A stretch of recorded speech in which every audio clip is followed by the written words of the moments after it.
Hey, how you doing? Welcome to RJ's Cave. This is the Glarry GP2 bass guitar, and we're going to check it out.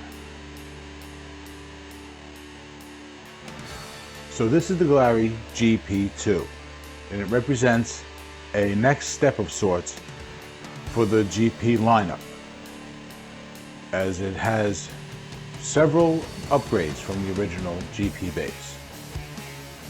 We're going to go into more of that in a second, but first I need to let you guys know that I contacted Glarry to have them send us this instrument for review.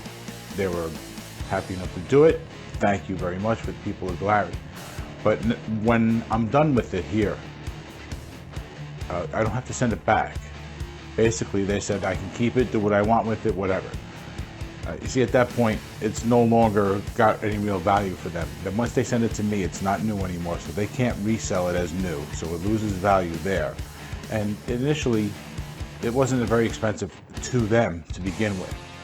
Once you add shipping round trip each way, it doesn't have any value to them at that point. So they just generally tell us YouTubers to keep it. As such, I'm obligated to let you guys know that, and I promise you guys they are not buying my opinions on this instrument in any way, shape, or form, okay? Trust me on that. Doing these videos takes a lot more than the value of this bass can cover, okay? There's a lot more effort involved, and that's a lot more expensive than this covers, trust me. So nobody's buying me for a bass, okay? Now that that's said, let's take a look at the specs so you can understand just why this is different from the GP. The GP2 has a 34-inch scale length, a 20-fret maple neck with a maple fretboard, and 4 inline elephant ear style tuners. It also has a real bone nut. Down below, it has a premium basswood body which comes equipped with a classic 4-saddle barrel style bridge and a quality Wilkinson brand split coil pickup. And now, let's hear how it sounds.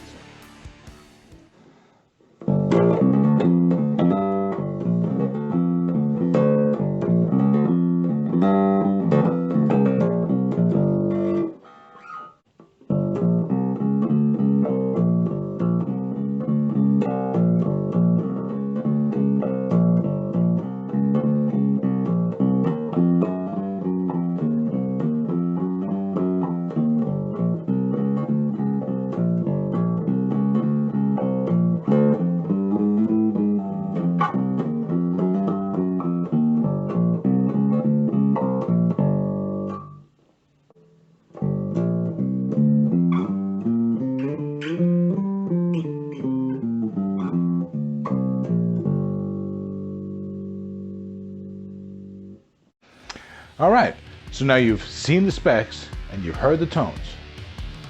We're getting to final opinion time, but before we do, there's a few things I need to show you first. Some good, some bad, so don't go anywhere just yet. All right, this is the back of the neck. Now the neck looks really nice. It actually is pretty nice. It's a little on the thick side. For a bass, it's not bad though, and it's not like you can't get used to it, at least if you have hands like mine. I basically fit a large glove like it's supposed to fit, so use that as like a standard. And if you have smaller hands, it might not be for you, but it really isn't a bad shape for the neck. All right, the tuners are open back style elephant ear tuners. They've been around for a long time, this design, so there's cheap ones out there and there's good ones out there. These are pretty good. All right, these do the job they're supposed to do, basically. Here on the front, you can see that there's some finish on the headstock here, which actually has not been polished or buffed. So if you touch it, it has a bit of a texture to it. Not a huge deal breaker for me personally. Others might not like it that way. So that's why I'm pointing it out. While we're here, let's take a look at the nut and the frets, okay? The nut is actually a bone nut. This is something you don't normally see on this price point. Normally, you get a plastic nut. Not so in this bass. This is a good upgrade from the standard GP bass This is a significant upgrade. This is a tonal improvement. Now, the reason I mentioned the fret wire is because it's actually what's considered small fret wire. This is not a deal breaker of any sort. It's just a cost savings. So, but I did want to mention it. While we're on this, we're going to come down here. Now, I want you to see. You see how this panel is different from this panel, right? This actual middle panel is two different colors and it's causing you problems. But it exposes the fact that this is a 3-piece body, which is not a big deal on its own. It's a common enough thing that there's a 2, 3, 4, even 5-piece bodies out there. So don't worry about that.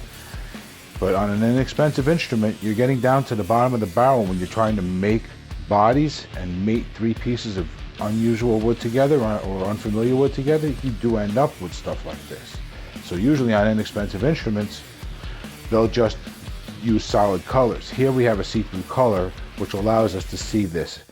But I mention it because it's visible, but it's not a deal breaker on an instrument at this price point. Actually, to me, it's not. There's also a knot, but that knot is not a big deal either. It's same thing applies as to the grain differentiation. There we go. Say that 5 times fast. Sorry, guys. All right. There is more with the finish, okay? If you look at the finish here, you see that it's uneven. Sorry about the glare. And you see that it's a bit blurry. As the colors bleed into each other, they're blurry. All right? So this finish was applied quickly and as inexpensively as possible, to put it shortly, to keep it simple. And everything else, the clear coat that goes on top of everything, was applied well. It's polished. It's in good shape. All that stuff is fine. So I just wanted you to be aware that, and for an inexpensive instrument, see that the black is a little uneven, going from there to there, as well as along this bump here. It actually goes over the red. Not a deal breaker for someone like me, but it's something that everyone should be aware about.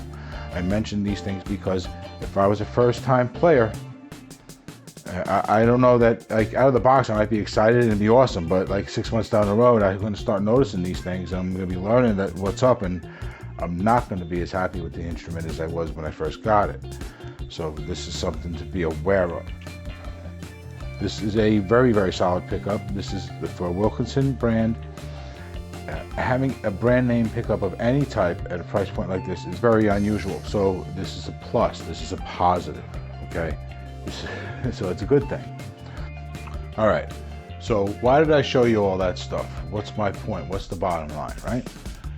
Well, I want you to be able to understand what I mean when I say this instrument is a 2020 instrument. In the custom car world, there's a saying, 2020. It looks good as it's going by at 20 miles an hour from 20 feet away, you did a good job. Okay? That's kind of what's going on here. All right? Because basically, all the things that are wrong with this instrument are cosmetic. But everything that's here, the heart is the heart of a solid bass, period. I mean, it's what I want this as my first bass, everything that's here is better than what was on my first bass. My very first instrument was a bass guitar. I paid $120 for at a place that's no longer around anymore called Jimmy Febb's. And it was a brand you'd never heard of and you never saw again. It was made out of pressboard, okay? It was basically pressed cardboard.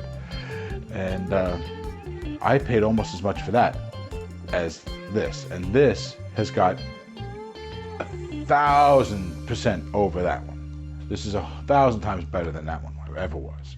The bottom line is this is a really solid bass. If I was a bass player in a band and I wasn't made of money, I could see using this as a backup.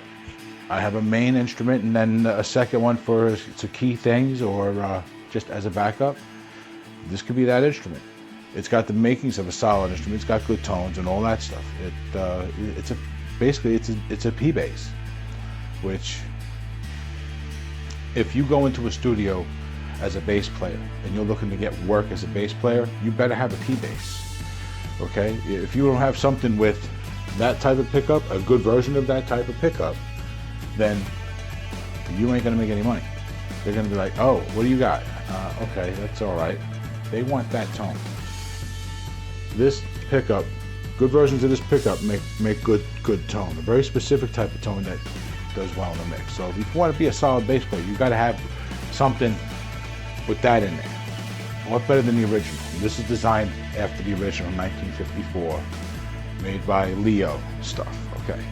Bottom line is, if this is on your radar for your first bass and you like what you're seeing and everything, then absolutely go pick one up. I would not hesitate to pick another one of these up.